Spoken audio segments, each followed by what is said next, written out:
د ډېر وخت نه زما د انټرنیټ الحمدلله زه چې استعمالوم د دعوت په اراده د ډېر مخکې نه ما استعمال کړی ده، خو کله پاڼې ختمېده، کله آی ډي باندې څوک رپورټ کوي، کله یو شی کله بل شی، په مخه دا قیصه روانه.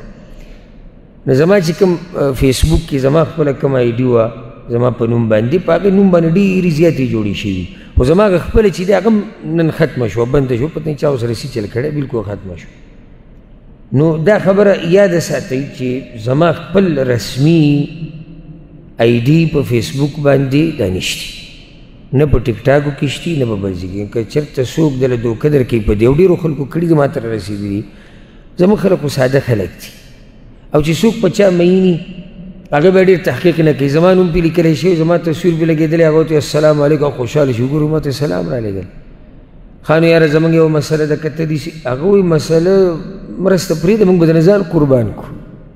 نو د هغې نه هغه خلک غلطې فایدې لري، او ډېرو داسې کړي دي، ډېرو زموږ د خاصو ملګرو ته پته ده چې خلکو څه څه چلونه کړي دي. نو داسې نه چې زما د په نوم باندې بې شماره آی ډیانې او پاڼې او ویډیوګانې او هر څه چلېږي. بلکې نن سبا یو پروګرام راوتی دی چې هغه ته به اواز ورکړي، د یو کس یو منټ اواز وله ورکړي، او بیا به ته په خپل اواز کې خبره ریکارډ کړي، هغه به حق اواز ته واړئ. ډېره خطرناکه زمانه ده، ډېره خطرناکه.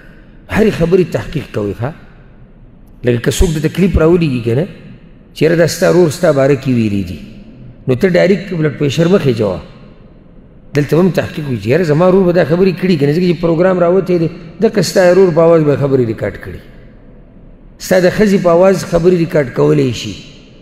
خو د علماو خبره ډېره خطرناکه ده. ولې خطرناکه ده؟ لکه اوس یو سړی زما په اواز کې کلیپ ریکارډ کړي، بلکل زما د اواز به هېڅوک پکې فرق نشي کولی، او په هغې کې یو فتوه داسې ورکړي چې هغه د شریعت خلاف وي. ویل وګوره، نو دی دا وایي، نو داسې نه چې بس پړون دغه په هغې یقین چې بس دا د ویلي، نه تحقیق پکار دی.